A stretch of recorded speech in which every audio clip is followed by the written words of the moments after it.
Now, let me ask you this one question. How much would it be worth for you to be the master of your fate? And what if I tell you that this will absolutely cost you nothing and I will teach you for free right now in this video? If you stay till the end, you will understand how you can consciously be the master of your fate.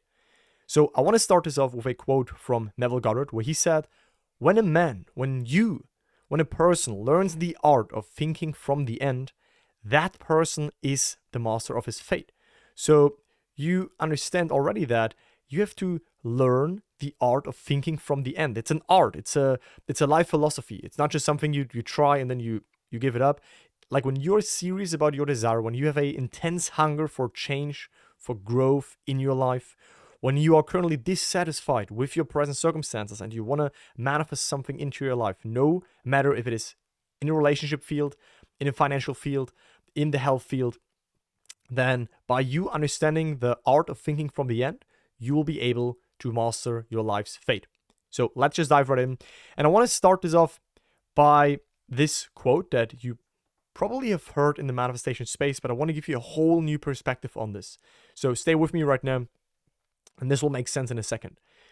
So, in my Father's house are many mansions. Were it not so, would I have told you that I'm going to prepare a place for you? And when I go, I will come again and receive you to myself, that where I am, there you may be also. So, which sounds in the beginning as a confusing yet interesting quote, is manifestation summarized in 4 lines. So I please want you to understand this.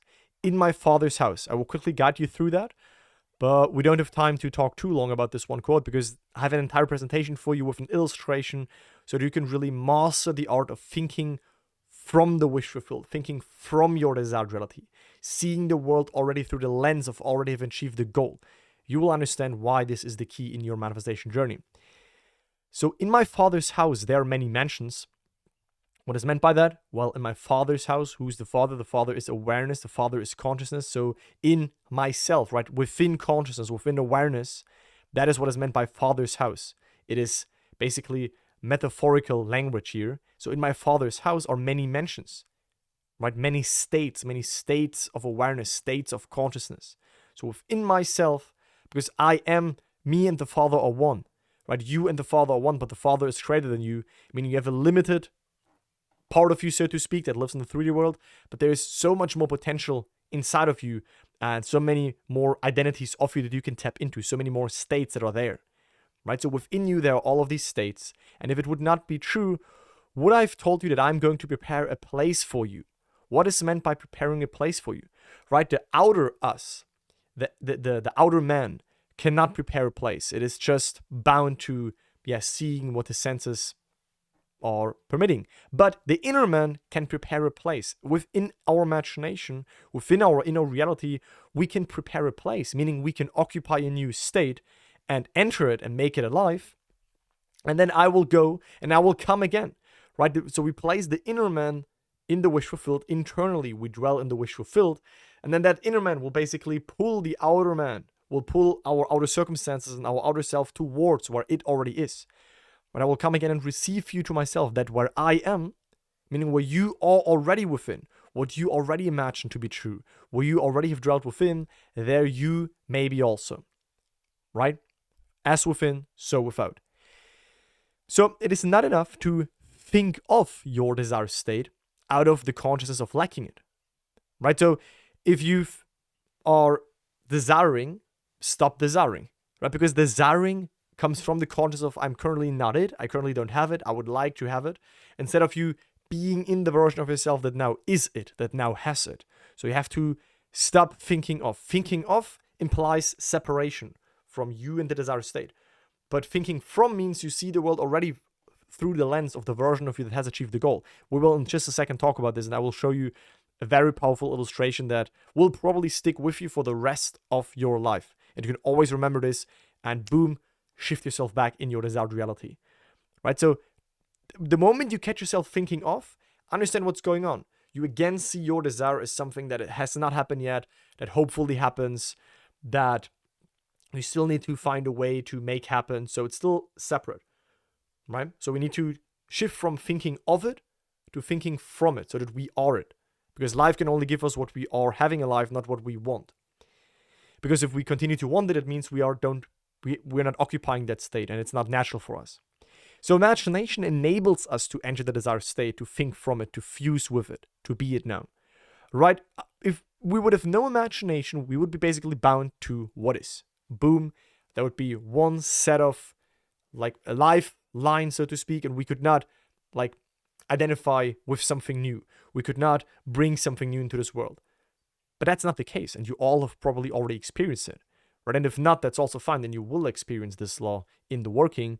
But through your imagination, who would stop you from now imagining that you are in this great vacation? Who would stop you that right now you drive your dream car? Who would stop you from imagining that you are right now with this partner? Right? You can imagine it. It does exist. Right? You can enter that state of what it would be like to have already achieved that. Right? But if you think of it, it remains a mere potential. It remains a mere possibility. But thinking from it starts to activate that state. You start to really fuse with that version of you, that parallel version of you, that parallel reality, right? That alternate version of you that lives already that dream reality that you want to see on the outside. But you first have to live it within, right? You first have to be it in the here and now. And then the mirror can confirm it and reflect it. So the desired state can only manifest once we animate it. Right? If you don't animate it, if you don't start to occupy it, select it, decide for it, shift into it, right, it will remain a potential. The moment you notice, oh, I desire that state, therefore that state must exist, because how can I otherwise desire it and imagine it, right? So what you desire, for each desire, there is basically also the wish fulfillment in existence. And you can dwell on that wish fulfillment, and therefore you animate your desired state, and therefore it will be expressed and externalized in your life.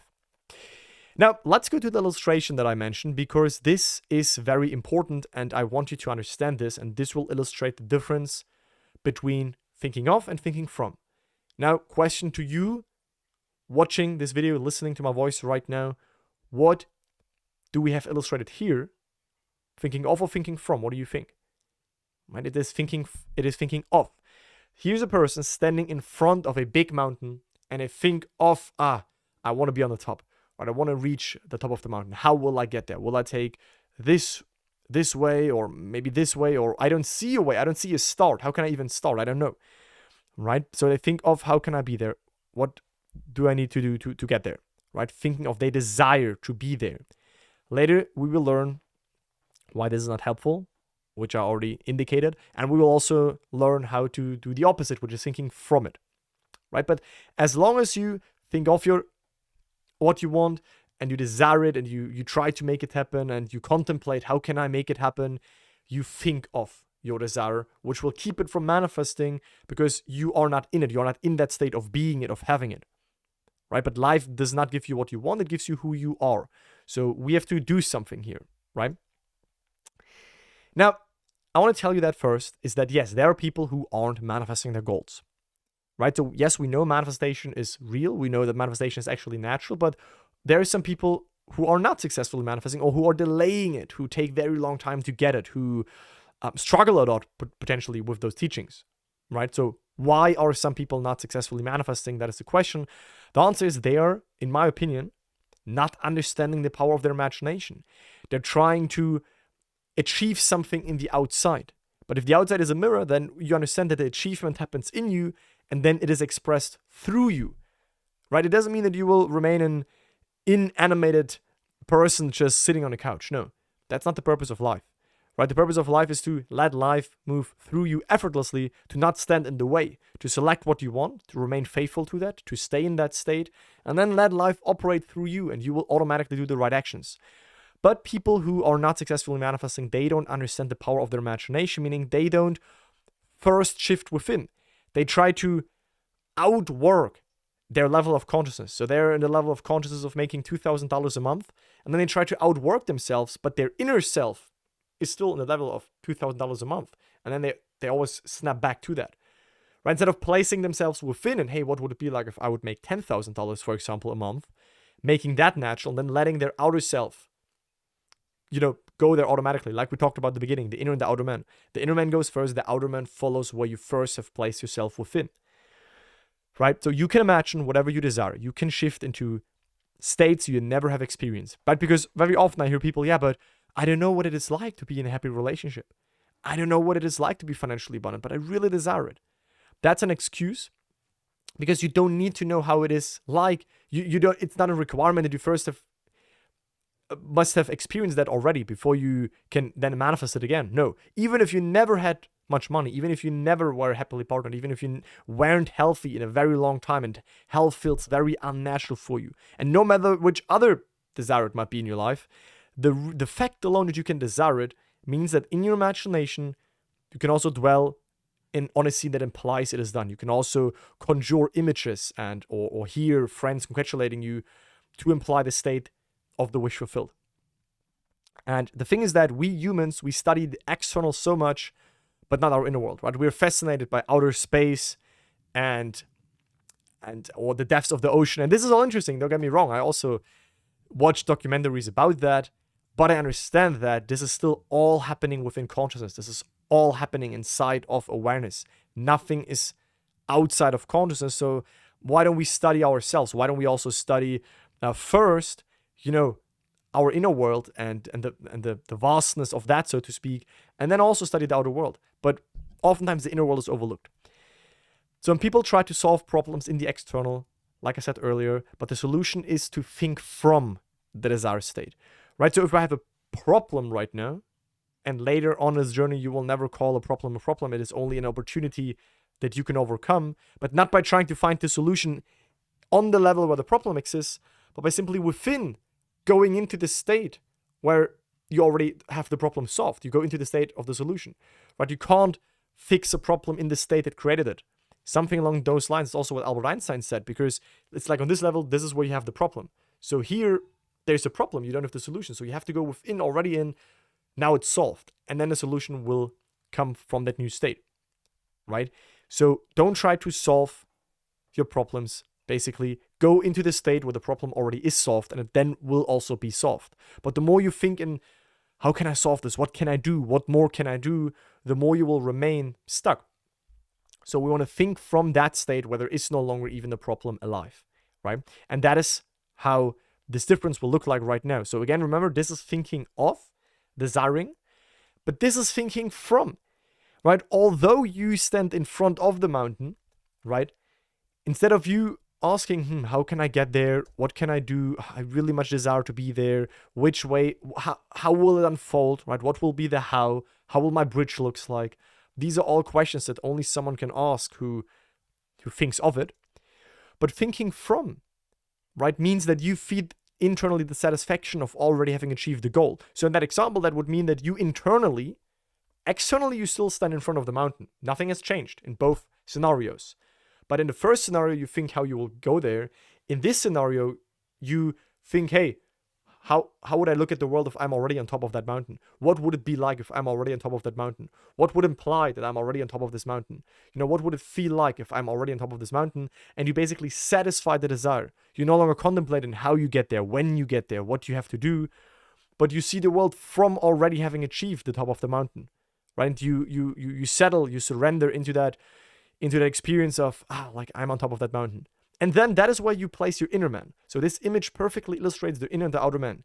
Internally, you are already there. Internally, you are already in the relationship if you imagine things that imply you have achieved it. Internally, you already have achieved the business success, the new job, right? And you see the world from already having have achieved it, and then the outer you will follow where the inner you is. That's the quote that we talked about at the beginning, right? I will come back and take you where I am within, right? What you declare, I am here, right? Then also your outer you will be there. So I'm calling upon everyone to put this into practice. This is what Neville Goddard said. Every desire contains its own satisfaction to be fed upon. It's entirely up to you. If you continue desiring, hoping, waiting, delaying, right, seeking, trying to make happen, or if you dive straight into the satisfaction of the wish fulfilled, which happens inside of yourself, right? You may feed your hunger by thinking of your desire, which many people do, right? The more you think of your goal, the more you flirt with that state, right? The more you will want it. The moment you actually occupy it, surrender to it, devote yourself to it, become one with it, you are in the wish fulfilled, you will satisfy the hunger because you will then think from its fulfillment instead of feeding the hunger, right? Hunger simply means desire. So if you continue to desiring, you will feed that hunger by, oh yeah, that would be so nice if I can have this. I would so much like to have this. You feed the hunger, you will even have more hunger. Or you satisfy the hunger by thinking from the fulfillment of the goal, right? When I know what I want in this world, when I'm thinking of it, it's always beyond me, right? It's not achieved yet. It's not there yet. When I know what I want, I enter into the state and I think from it. We do that in our imagination. So when a man learns the art of thinking from the end, that man is a master of his fate. For he defines his end, he formulates an aim in life, right? So you need a goal. What is it that you want right now? What is right now your main desire? Why are you watching this video? What is it that right now, if you look at your life, that triggers you, that makes you feel stuck, limited? What is it that you want to change? I'm sure you have at least one desire, right? And then you feel yourself right into the situation of that end. You identify with the version of you that has achieved the goal and you make that natural. You repeatedly drop into the mood of the wish fulfilled. You repeatedly experience something that implies it is done to the point where it is boring because the wish has already been fulfilled inside of you. It's that. And then the world will confirm what you already gave yourself within first. Now, the whole vast world and all within it is nothing more than the appeasement of hunger. Right? So throughout your life, you will have different types of hunger come up. I'm not speaking about physical hunger, right? The hunger for being respected, the hunger for having good friends, the hunger for being recognized, the hunger for being sought after, the hunger for having a successful business, the hunger for having a happy relationship or marriage, right? So life is always, it can always be that after a certain period of time, a new hunger, a new desire comes up, right? That's the whole life, the appeasement of hunger. And there are infinite states from which you may view the world to appease that hunger. So that's the good news. Every hunger you have, there is also a satisfaction of that. Otherwise, it would be self-torture if you could not fulfill that desire. That's not how consciousness works. Every desire you have, you only have it because you can fulfill it in yourself. It's consciousness wants to experience that through you in the outside world as well. But you need to first align with it on the inside before it can show up on the outside, right? So the first man can't do it. The outer you can't occupy right now the state of being financially abundant because it is surrounded by debts or by financial struggles, right? He can only feed upon what his senses dictate. Your rational mind only believes what is currently present in your life. Wherever he is, he feeds upon the facts of life as he sees the facts, right? So the outer us is usually hypnotized and has a very objective based outlook on life and just takes its cue from what is. But within, in this objective world, subjectively, we can appropriate, we can dwell in various and infinite wishes fulfilled. So whatever your wish is right now, there is a state where that wish is fulfilled. Right? So it takes the second man, it takes the inner man to disengage yourself from that restriction. So it takes because we possess imagination, right? Imagination, your inner world, your inner man, your inner woman, your inner self, that allows you to not be bound by what your life currently shows you. That is why you can dwell in something new and then also get something new in your life, right? You're never stuck. The circumstances are never final, right? So it takes the inner man to enter into the state, any state in the world, and feed upon it. And then in time, bring the first man to feed upon it. Exactly what we talked about at the beginning, exactly the quote I shared. First, we dwell there within and we satisfy the hunger. And then eventually also our outer self will be led through a bridge of incidents to encounter where we first have moved within. All the hungers can be satisfied, like the hunger for security, right? So no matter what your desire is, security, better job, raise in authority in your present position, the hunger for, you name it. You name what your hunger is right now. What is your desire? Take a second and think about that. What is your desire? I'm giving you 3 seconds. What is your desire? Who do you want to be? And which state do you want to be? What states and qualities would you like to see objectified and externalized and expressed in your circumstances around you? That is the state you first need to live in on the inside and shift into that state by seeing the world already right now, right here from that state. In your imagination, so to speak, in your inner world, right? So basically in your mind's eye, you already live as though it is true. You already see the world from the wish fulfillment, right? Every hunger can be satisfied if you apply this principle. And what are the results if you apply this principle? Well, something like knowing that it is done, right? A calm mood, relaxation, you simply know it is done, an excitement that it is now part of your life, even a confident expectation in knowing that it will also show up on the outside, but you no longer need it because you already got the fulfillment. You already know that it is inside of you, that it is done, that you accomplish it, that it is occupied, right? So an excitement that it's now yours, and even a confident expectation that it's still going to happen. A relief of possession, right? Feels fulfilling. You feel more calm. You feel relaxed. You're no longer stressed, worried, looking for signs, right? So like Neville said, when satisfaction is yours, you no longer hunger for it.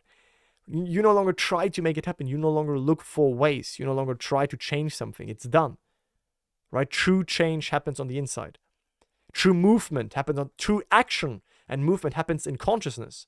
The outside world is only the delayed mirror of the inner level of consciousness that you have shifted yourself into. And if the hunger persists, you did not explode the idea within you, right? You did not actually succeed in becoming conscious of being that which you wanted to be. Meaning if you still continue to desire, to try to find ways, to try to make it happen, you re-experience the wish fulfilled again, and maybe again. And maybe it takes 50 times, maybe it takes 100 times, maybe it takes 3 months. That is okay, right? Some desires might take longer, some desires might take shorter for you to experience them as fully being done. But no matter what your desire is, you can always go back within and experience the wish fulfilled. Having assumed that I am what I formerly desired to be, I cannot continue desiring what I'm conscious of being, so I do not discuss it. If I am what I previously desired to be, if I am now that, if I imagine it fully to be done, there will be no contemplation, there will be no worries. You will have let go of the old state as a result of you having dwelt in the new state, right? Because you became conscious of, you basically became aware of the wish fulfilled to the degree where within you saturated yourself, right? It's now fully done for you. There's nothing left to do because you will feel like, wait, I already accomplished it. It is done, right? It is done. You are already in Barbados, like Neville's mentor Abdullah told Neville when Neville had the desire to go to Barbados, but there was no way inside. And his mentor said, you are now in Barbados. It is done, right? Which is not easy to understand for the rational mind, but I'm speaking to the depths of your being right now that knows that it is already so. Connect with that state, okay? And if you need help with that, if you need help to connect with that state, right? If you need help to not only shift into the new state, that's one task, but to make it natural, to stay in it, to decrease the time periods that you get entangled in your old state and you lose yourself back in the circumstances in your old and current reality, but you want to make sure that you stay in the new state, right? I invite you to join our program and community. That's the second link in the video description. I've built this over years. We are over 350 people, I think. I don't have the specific number in my mind right now, but we're quite a lot of people. It's very engaging, very active, very empowering. And not only do you have the right people around you, you'll have me in your corner, access to me, to coaching, to support. And you also have a framework, a system, a step-by-step program that will help you to gain more self-awareness, to know how to approach fears and emotions if they come up, to learn the best methods to shift and stay in the desired state, to also learn all the nuances and the pitfalls that most people like fall for. That's why they basically get stuck and they fall into this like invisible gap where they seem like, hey, there's no movement, I can't get out of that. This is all covered inside of our community and program. So this is my life's work. I at least like to ask you to check out what I've built here for you. You don't have to join it, but simply click the link, check out the video that you'll find on this page, and watch it and see if it resonates with you. And if it does, check it out. Join us and see how you like it on the inside. And that's bigger than just we as individuals. That is a whole movement. I want to create a movement. I want to change the world. I want this to be the best and most purest and most authentic manifestation community that's out there. So meaning if you do resonate with my content, you feel the truth to it, right? I don't want to convince you that this stuff is true. I'm not here to be your guru and tell you what to do.